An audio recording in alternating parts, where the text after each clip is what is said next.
No hands on the wheel, and it's going straight.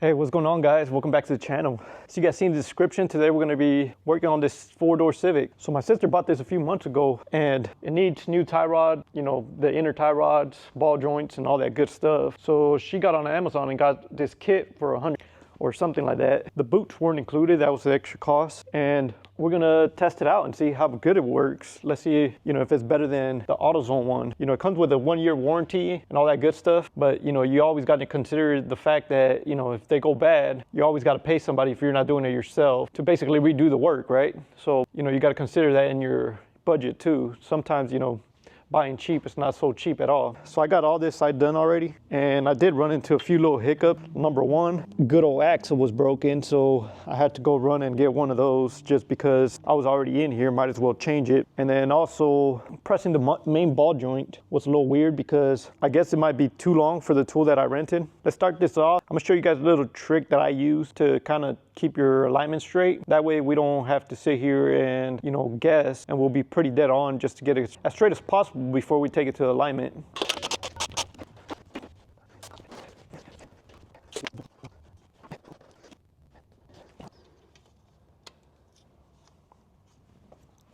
All right, so if you guys can see there, I marked that spot white just so I can mark a black line a lot thinner because the white markers are just too thick and I want to get it as close as possible as it is. So like you guys can see here, I got this backed up to the caliper and flushed on the rotor. And now if I shine this light, that little laser, it's right there basically on the line. If you guys can see that, if I turn it off, it's right on the line. So now when I get done with all this good stuff, you know, removing all the ball joints and the inner tie rods and stuff, I could, you know, adjust the inner tie rod little line. The way I know it's going to be straight is that I have this pole from window to window and sitting on the steering wheel, and I have it taped up to the pole. That way there's no movement here, and it's keeping everything pretty straight to where it already is. So now let's just get started by taking everything apart and getting this thing all fixed up.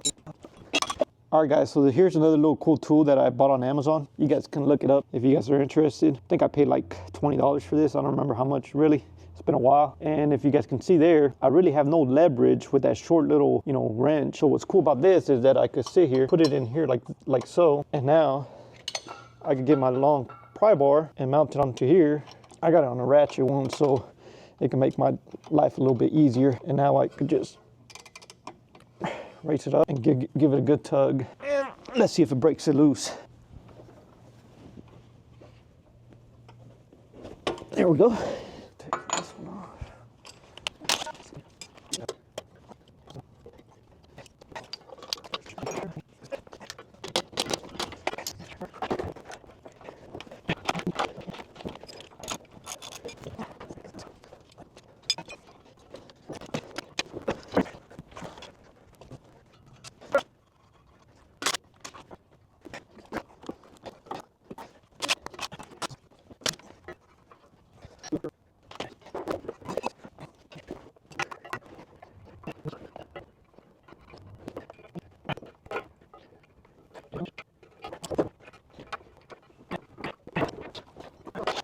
All right, guys, so this is the fun part where we are going to press this Honda bearing out. So this one doesn't have a clip. The new ones come with this clip, seat clip, whatever you want to call it. So if you go to Riley's and rent the clamp kit to press the bearing, you're gonna have to get you the Honda kit as well. We learned that the hard way last night. We had to run and get it. This clamp definitely makes the job a lot easier. So you want to take it out. We want to use this little one up here, that one there, this one down here. That way it could press it in.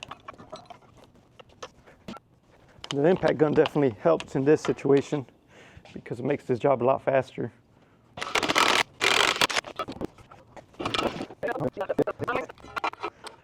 These new ball joint, for some reason, is a little longer. So what I'm gonna do here is just use these 2 pieces of metal that I have here, part of a mini bike project, and I'm just gonna use it as a spacer to hold the other piece here so this won't bottom out, because if it bottoms out, then I'm gonna bend it and mess up the ball joint. So what I'm gonna do is hold this here, put the other piece, push the ball joint in. So this is what the Honda kit pretty much comes with this little top, which goes up here, and then that lets that piece of the clamp get in there, just like that. And then you have this sleeve that goes down here at the bottom And this is what I'm trying to space out so my ball joint doesn't bottom out. I want to press that ball joint as straight as possible. That thing's in, just need to put that little C-clamp in there so it won't slip out. We're gonna call it good.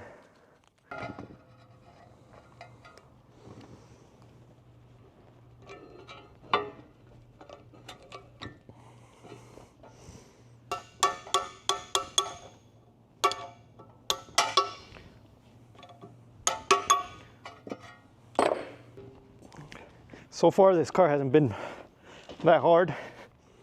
So now I'm gonna remove the upper control arm, do the inner and outer tie rod, and we should pretty much be done with this project. Hopefully everything else goes smooth. This upper control arm is pretty easy. All it has is one screw here and then another one on the other side. That side was a little bit more challenging because I had to take off the intake and the battery. It wasn't that hard, it was just more steps to do just to get it out.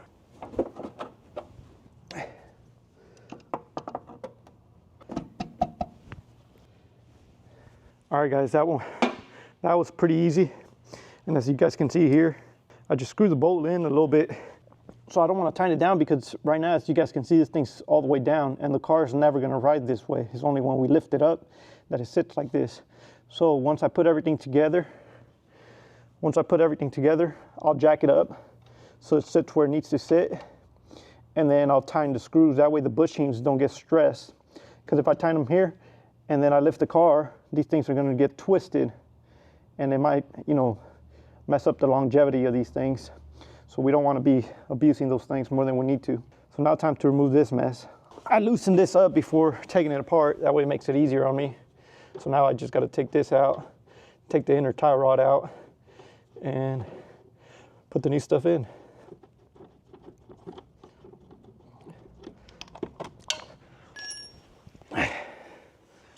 So I could have gotten this out with an adjustable wrench, but I don't like to take chances and mess up the rack and pinion because that's an expensive fix right there if we need to fix that, and a lot of time too. So I like to go AutoZone or O'Reilly's and rent this tool out because it makes the job that much easier.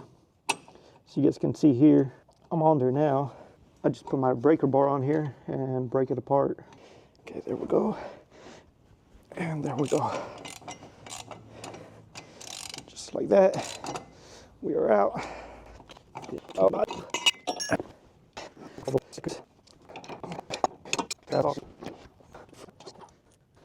What I like to do is put a little bit of Loctite on here too. That way it kind of locks it in there and we don't have to worry about it later on. I doubt it's going to break free, but just to be safe, the last thing you want is one of these to break loose on you while you're driving.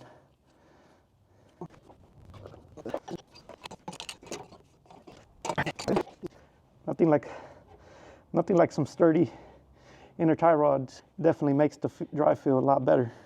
Out with the old, in with the new.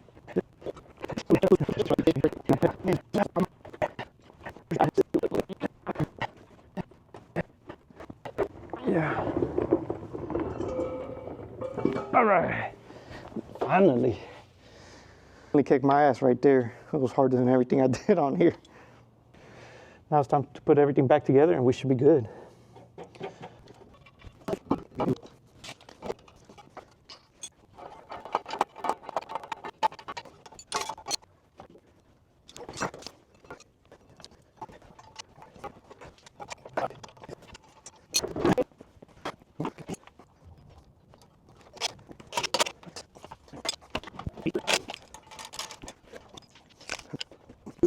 All right, guys. So I think we're about ready to start lining this thing. I'm just going to tighten this axle nut and we can start lining it. Throw the wheels back on. Oh yeah, I still got the ABS little bracket to put in, but that's quick. And yeah, we should be ready to go. I'll check both sides, make sure everything's good, put the tires on, and let's see how straight it rides.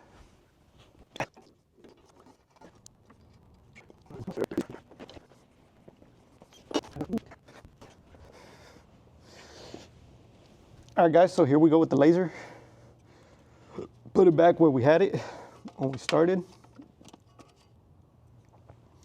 Okay, so I gotta try to put it at a perfect height. And remember, that's money right there. That's where we want it. So you see, I haven't bolted this down. So what I'm gonna do is just kind of eyeball it right now, just to put it in as close as I can. So right now I'm pretty darn close. Let's push it in, see where we sit. All right, so if you guys can see there, we're not that far off. It's gonna move just a tiny little bit to the black line. So now I can come in here, twist the inner tie rod. If I could grab it. Okay, so let's adjust this now. If anything, we should probably put the nut in here. Put the nut. So it doesn't move on us. Okay, so that's that. Okay, so now we can really start adjusting this.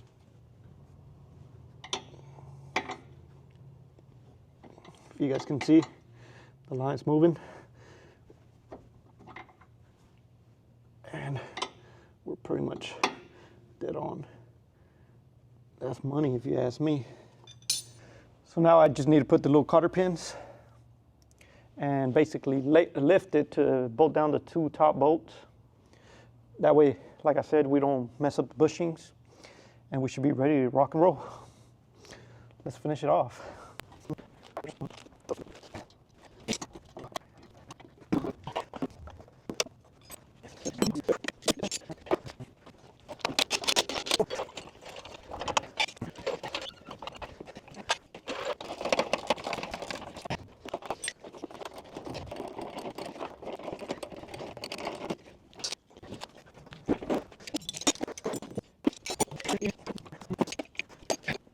So first impression, steering wheel feels a lot more firm. I don't remember how it really felt before this, but I'm gonna say it feels good. I'm almost thinking the power steering's not working, how stiff it actually feels. But I guess it being stiff means there's full control. All right, we're about to get on the main road. Let's see if one of the wheels doesn't fly off. This little car has 233,000 miles. For it having that many miles, this thing feels pretty good. You know, the alignment might have been off from the beginning, you know, because the inner tie rods were so loose. I could have adjusted it. Maybe I adjusted that little line where it was off, you know, because, you know, you had so much play. No hands on the wheel, and it's going straight. Pretty darn good. I'm gonna try to give you guys a review here in about 3 months. We're gonna lift up the front and wiggle the wheels and see if anything has gone loose. For being Amazon parts, you know, sometimes they're kind of cheap and they give out pretty quick. But we're gonna find out. We're gonna give it 3 months and check it out, and then maybe we're gonna give Amazon a review, you know? So I'm here like a street racer now. How does the steering wheel feel? Does it not feel tighter? No? It felt like that before? Does this thing even have power steering? Probably not. That's kind of what I was thinking, because it didn't feel like a power steering. What do you think? How does it feel? Like, is it pretty responsive? It's not shaking. What about now? Oh, it's 60 right now. I would have for sure been shaking out. Well, guys, I guess it was a little bit of a success. Sister's happy. We're gonna see in 3 months. Let's see how good this thing's doing. Until next time, peace.